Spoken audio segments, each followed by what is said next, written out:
अस्सलामुअलैकुम फ्रेंड्स, मैं आपको वेलकम करता हूँ video expert teaching YouTube channel पर। आज हम MGT 611 का लेक्चर नंबर 15 कवर करेंगे, जिसका मेन टाइटल है performance and discharge of contract. इस लेक्चर के अंदर जो नोट्स मैं यूज़ कर रहा हूँ, ये हाईलाइटेड नोट्स आपको फ्री ऑफ कॉस्ट प्रोवाइड कर दिए जाएंगे। आज के लेक्चर का टॉपिक नंबर 1 होगा regarding time and place for performance of promise. Second पे हम डिस्कस करेंगे place for performance of promise. Third पे हम डिस्कस करेंगे रेसिप्रोकल प्रॉमिस। फोर्थ हमारा टॉपिक होगा order of performance of reciprocal promises. Fifth पे हम डिस्कस करेंगे डिस्चार्ज ऑफ कॉन्ट्रैक्ट। फ्रेंड्स, आपसे रिक्वेस्ट है वीडियो को लाइक करें, शेयर करें और चैनल को सब्सक्राइब जरूर कर लें। तो आइए अपने इस लेक्चर को स्टार्ट करते हैं।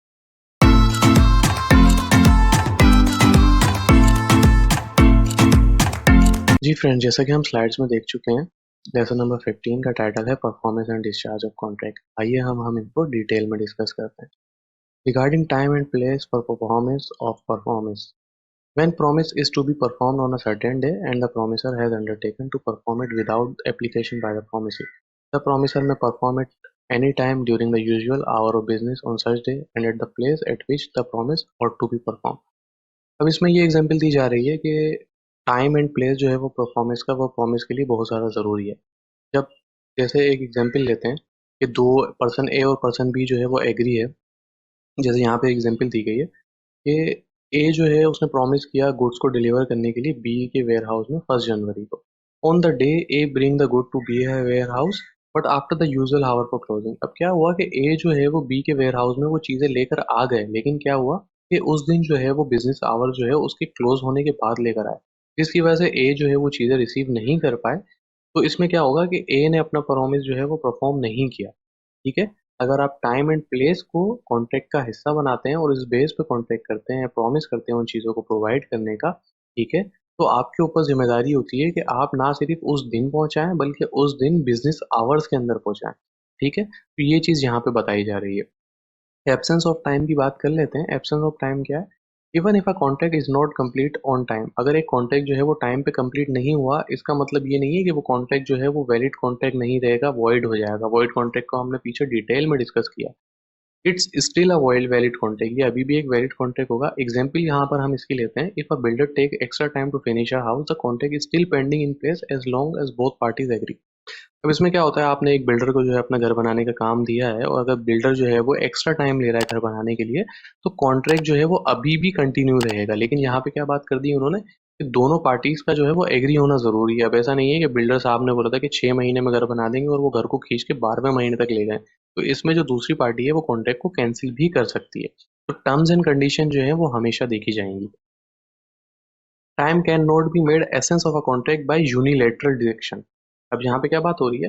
If someone makes time an important part of the contract, अगर टाइम को जो है वो बहुत इंपॉर्टेंट पार्ट आपने दिखाया कॉन्ट्रैक्ट का, तो दोनों पार्टी को जो है वो टाइम के ऊपर एग्री होना होगा। If it's a big deal and variable deal, the court will be more careful about the timing. अगर ये बहुत बड़ी डील है या बहुत बड़े पैसों की डील है, तो इसमें क्या होगा, टाइमिंग जो है वो बहुत ज्यादा इंपॉर्टेंट होगी। एग्जाम्पल यहाँ पे लेते हैं कि कॉन्ट्रैक्ट हुआ है कि एक जो रेयर और बहुत ज़्यादा एक्सपेंसिव पेंटिंग है उसको जो है वो प्रोवाइड किया जाएगा दूसरे बंदे को, तो बहुत पार्टीज जो है वो इसमें एग्री होंगे डिलीवर डेट के ऊपर। भाई इस डेट को जो है ये पेंटिंग यहाँ पे जो है प्रोवाइड कर दी जाएगी। ठीक है, तो इसमें कॉन्ट्रैक्ट बहुत ज़्यादा जरूरत है। इसकी एग्जाम्पल यहाँ पे हम ये भी ले सकते हैं कि आजकल जो है वो हार्ट ट्रांसप्लांट होता है और मेडिकल में बहुत सी कंडीशंस ऐसी होती है, जैसे आप कॉम्प्लिकेशन में जा रहे हैं, हार्ट ट्रांसप्लांट की एग्जाम्पल ले लें। अब इसमें डोनर जो है वो किसी और जगह पर है, आप जो है किसी और जगह पर हैं। अब जब आपको पता है कि इस दिन ऑपरेशन होगा और इस दिन जो है वो हार्ट जो है वो पहुंचना है उस हॉस्पिटल से इस हॉस्पिटल तक। अब अगर यहाँ पर आप देखें कि टाइमिंग कितनी इंपॉर्टेंट है कॉन्ट्रैक्ट के लिए, ठीक है, अब इसमें कोई यूनिलेटरल एक्शन नहीं हो सकता कि एक बंदा बोले मैं ये काम नहीं कर पाया। तो कुछ जॉब्स ऐसी होती हैं जैसे एम्बुलेंस ड्राइवर की जॉब होती है, तो उसमें टाइम जो है वो बहुत क्रिटिकल फैक्टर होता है। ऐसी बहुत सी प्लेसेस जो होते हैं वो टाइम जो है वो बहुत ज्यादा इंपॉर्टेंट फैक्टर होता है कॉन्ट्रैक्ट के अंदर। Place for performance of promise. When a promise is to be performed without the application by the promise and no place is fixed for the performance of it, it is the duty of the promiser to apply the promise to appointable reason place for the performance of the promise and to perform at such place। अब इसको हम example से देखते हैं। यहाँ पे place की बात की जा रही है, जैसे हमने ऊपर टाइमिंग और प्लेस दोनों की बात की, फिर उसके बाद टाइम की बात की और प्लेस की बात की, दोनों को और डिटेल में समझा। ठीक है, जैसे सेक्शन 49 जो है वो प्लेस के ऊपर बहुत ज़्यादा जोर देता है। तो यहाँ पे हम एग्जाम्पल देखते हैं जिससे आपको क्लियर आ जाएगा। A undertake to deliver 1,000 months of jute B on a fix day. अब एक मिसाल ले लेते हैं कि भाई जो की जो है वो 1,000 टन देने के लिए ए एग्री हो गए कि मैं बी को जो है वो 1000 टन जूट दे दूंगा इस डेट के ऊपर। अब ए को ये जरूरी है कि वो बी के लिए ऐसा वेयर हाउस बना के रखें, ऐसी जगह बना के रखें जहां पर वो जो है वो 1000 टन जो है वो जूट जो है वो उसको रिसीव करके रख सकें। अगर ऐसा प्लेस वो प्रोवाइड नहीं कर पाएंगे तो इसमें बी का फेलियर है, ना कि ए का फेलियर है। अगर ए प्रोवाइड नहीं कर पाए, ए उस प्लेस पर नहीं पहुंच पाया, तो ये ए का फेलियर है, ठीक है। लेकिन बी की जिम्मेदारी है प्लेस प्रोवाइड करना ए को, ताकि वो जूट अगर टाइम पे ले आए तो वहां पर जो है वो रख सकें, स्टोर कर सकें। रेसिप्रोकल प्रोमिसेस क्या होते हैं, इनको डिटेल में हम देखते हैं।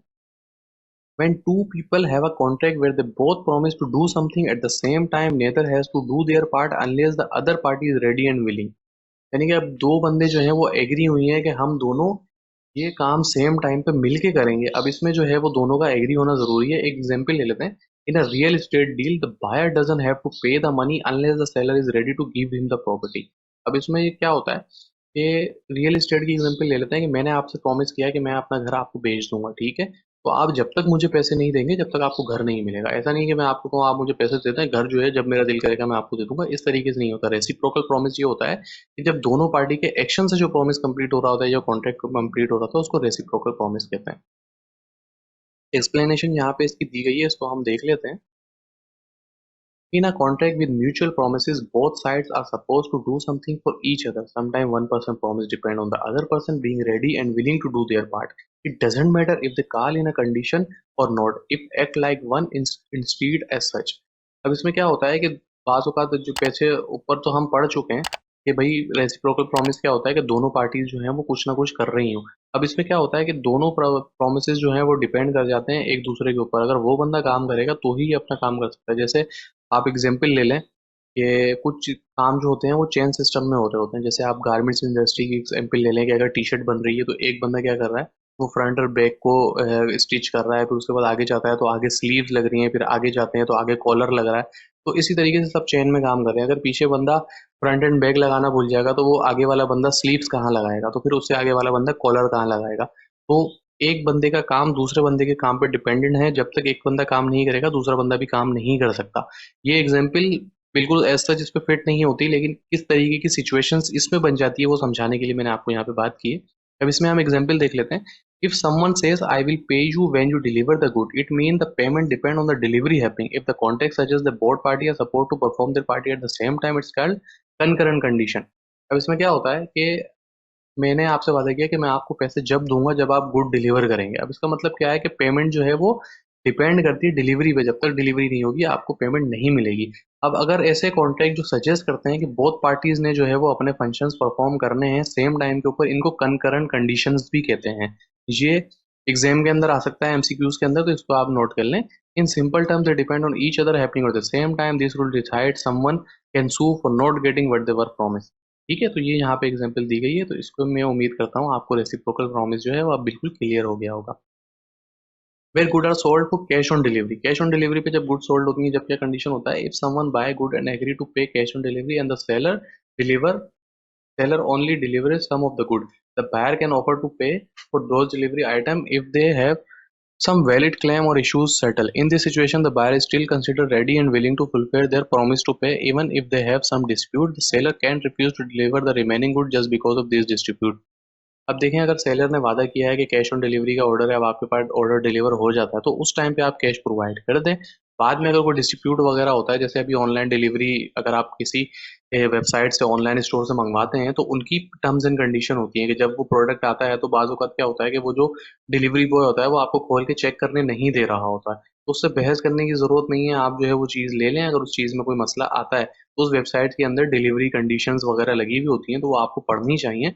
As a student of business and labour law, जब आप लॉ पढ़ रहे हैं तो आपके ऊपर ये कंडीशन डिफाइन करती है। आप इतनी अकल रखते हैं, शऊर रखते हैं कि आप अगर आज के बाद किसी ऑनलाइन वेबसाइट पे आप ऑर्डर करेंगे तो आप पढ़ लेंगे कि भाई इनकी रिटर्न पॉलिसी क्या है, इनकी पार्सल रिसीविंग पॉलिसी क्या है, उसमें ये खोलने दे रहे हैं या नहीं दे रहे, क्या चीज़ें कर रहे हैं क्या नहीं कर रही, ये सारी चीज़ें जो हैं वो आप चेक कर सकते हैं ताकि कोई डिस्ट्रीब्यूट ना हो।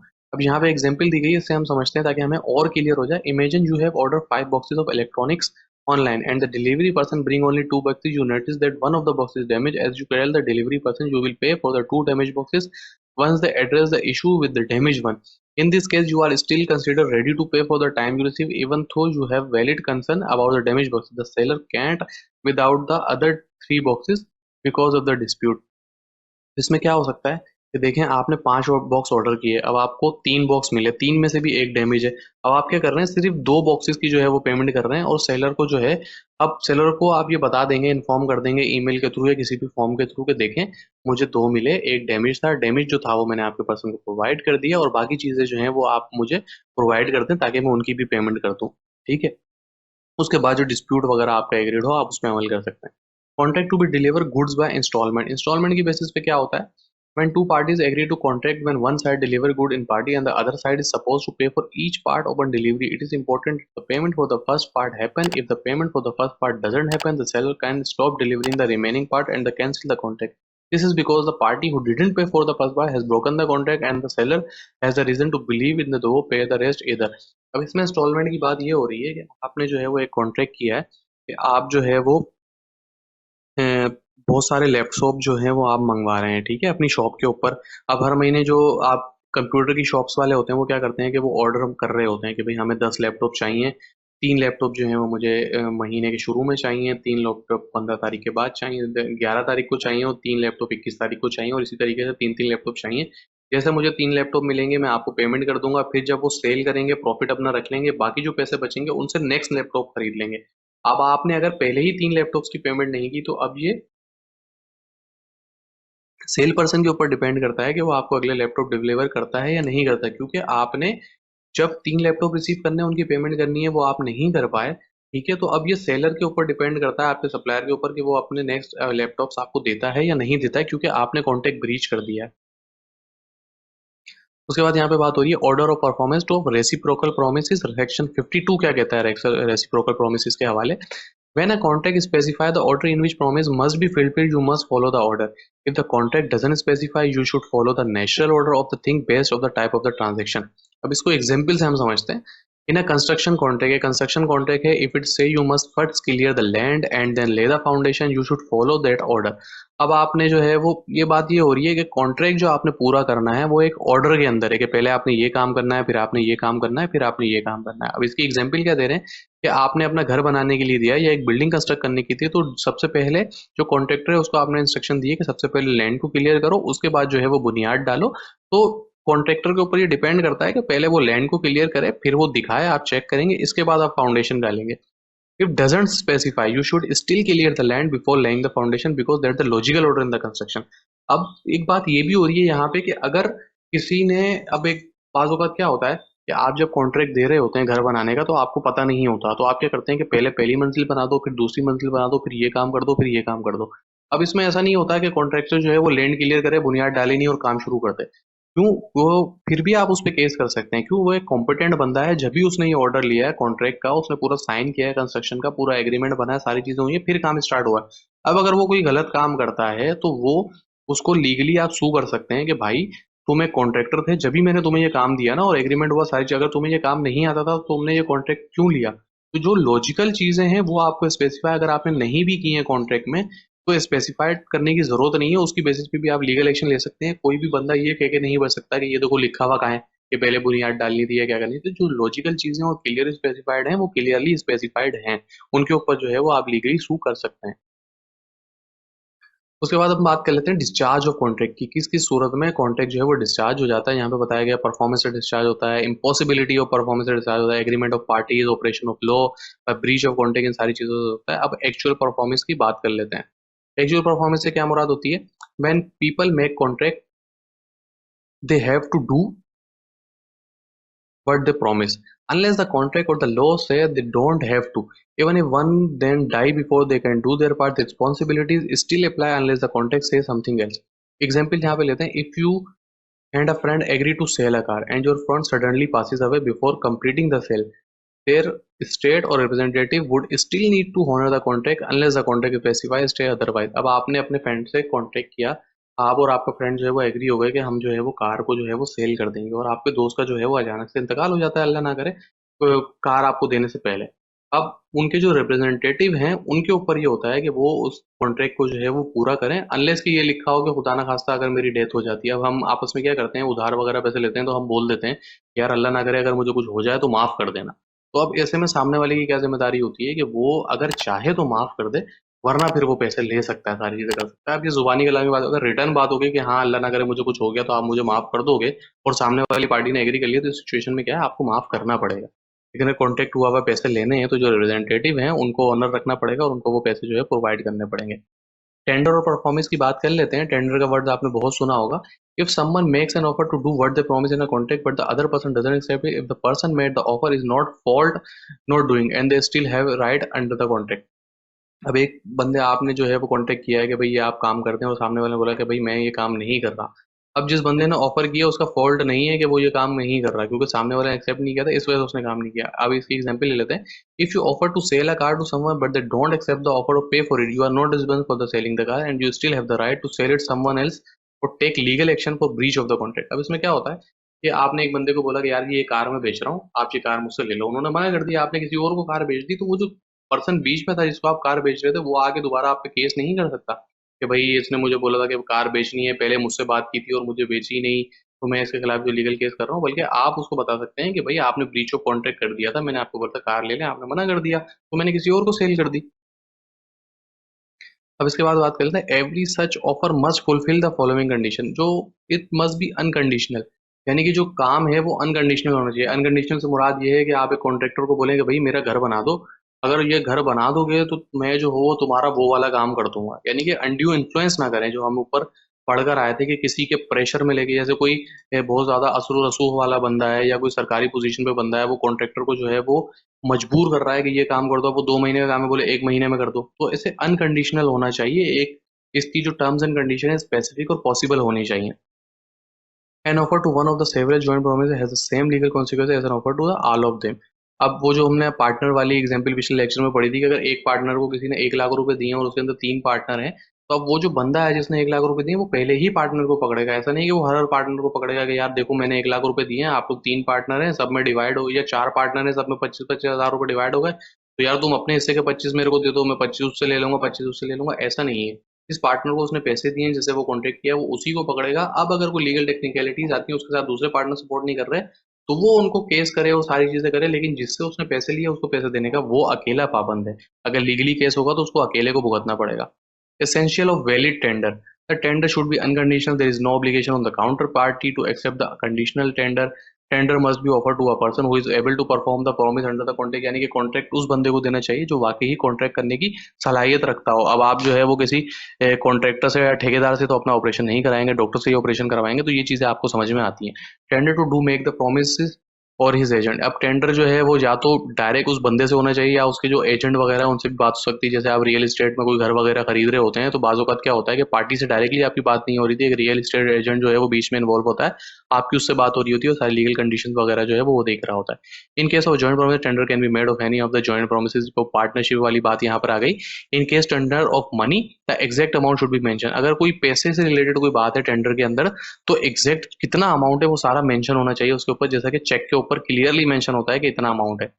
अब यहाँ पर एक एग्जांपल देके हमें समझा रहे हैं। A contract to deliver B at his warehouse on the 1st March 1997 100 bales of cotton of a particular quantity, in order to make an offer to perform with the effect stated in this section, A must bring the cotton to B's warehouse on the appointed day. Under such circumstances, that B have made reasonable opportunity of satisfy himself that the thing offered is to cotton of the quality contracted for, and there are 100 bales।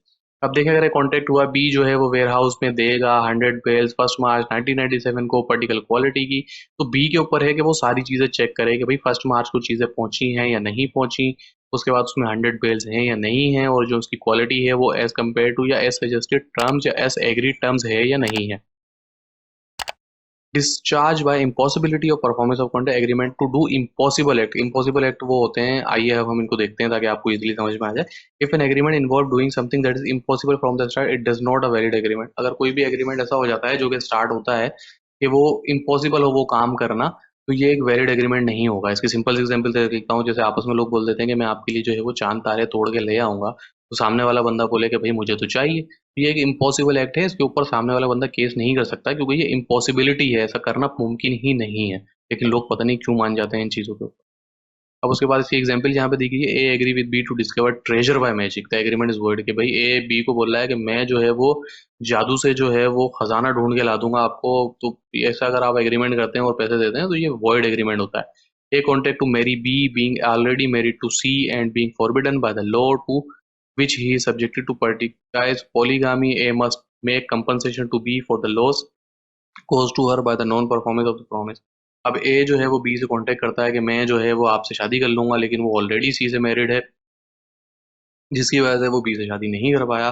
तो अब ए ने जो है वो B को आसरा दिया था या कॉन्ट्रैक्ट किया था, वो कॉन्ट्रैक्ट के अगेंस्ट जो कंपनसेशन बनती है वो उसको पे करनी पड़ेगी और सारी चीज़ें करनी पड़ेंगी। तो गाइस ये था आज का लेक्चर। आई होप सो कि आपको सारी टर्म्स एंड कंडीशन और सारी चीज़ें जो हैं वो समझ में आ गई होंगी। तो आपसे रिक्वेस्ट है, वीडियो को लाइक ज़रूर कर दें और कमेंट में गुड ज़रूर लिख दिया करें। अगर आप ऐसा कर देंगे उससे क्या होगा, यूट्यूब ये और स्टूडेंट को सजेस्ट करेगा, ये वीडियो सर्च में ज़्यादा आएगी, जिससे हमारी जो इतनी मेहनत, अगर आपको लगता है कि हमने वाकई मेहनत की और आपकी अच्छी तैयारी हो रही है, तो वीडियो को लाइक करना और कमेंट में गुड ज़रूर लिख दिया करें। तो आज की वीडियो में इतना ही। अगर ये हाइलाइटेड नोट्स आपको चाहिए तो वीडियो के डिस्क्रिप्शन में ईमेल आईडी मौजूद है, व्हाट्सएप ग्रुप का लिंक मौजूद है, फेसबुक पेज का लिंक मौजूद है। जो मेथड आपके लिए सूटेबल है उससे हमसे कॉन्टैक्ट करें, मैं या मेरी टीम का कोई भी पर्सन आपको ये notes free of cost provide कर दिएगा। आज की वीडियो में इतना ही, मिलते हैं अगली वीडियो में। जब तक दुआओं में याद रखिएगा। अल्लाह हाफ़िज़।